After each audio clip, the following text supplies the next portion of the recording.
ثالثا ما لم يرد نفيه ولا إثبات في كتاب الله أو في سنة النبي صلى الله عليه وسلم فيتوقفون في لفظ فلا يثبتون ولا ينفون. Jambo la tatu ni kwamba ahli sunna wal jamaa, msimamo wa ahli sunna wal jamaa katika sifa za Allah subhanahu wa ta'ala, katika majina ya Allah subhanahu wa ta'ala, jambo lolote ambalo, neno lolote ambalo Allah subhanahu wa ta'ala hakulizungumza katika kitabu chake au hata mtume wetu Muhammad sallallahu alaihi wasallam hakulizungumza katika maneno yake katika kitabu cha Allah, hatukuliona Allah amekataa wala amelithibitisha katika kitabu chake au katika maneno ya mtume Muhammadin sallallahu alayhi wasallama. Nini msimamo wa ahli sunna wal jamaa? Fayatawaqafuna fi lafzi. Ahli sunna wal jamaa wanasimama katika hili neno ambalo limeletwa na watu wa bid'a, haliko katika kitabu cha Allah wala haliko katika mafunzo ya mtume Muhammadin sallallahu alayhi wasallama. Fala yuthbituna wala yanfuna. Ahli sunna wal jamaa hawathibitishi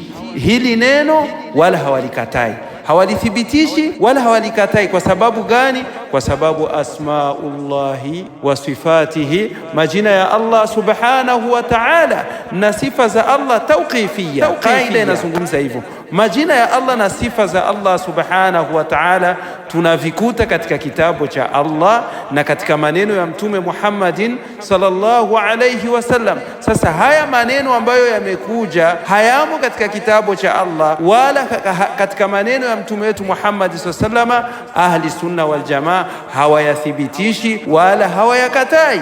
Wa amma maanahu, kwa hiyo wanazingatia sana. Hapa ndipo ambapo ahli sunna wal jamaa wanazingatia, ndugu zangu wa Islam, kila kitu wanakichukua kwa elimu. Ndugu zangu wa Islam, wanasimama kwa elimu.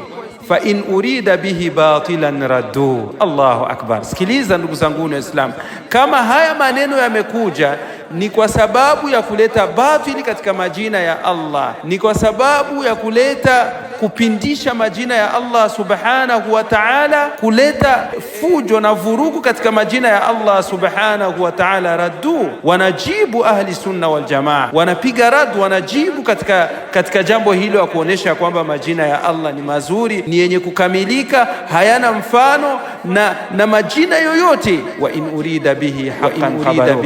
Na kama hayo majina yatakuja ni kwa sababu maana yake ni ya haki, ndani yake kuna haki, wanakuwa ni wenye kukubali.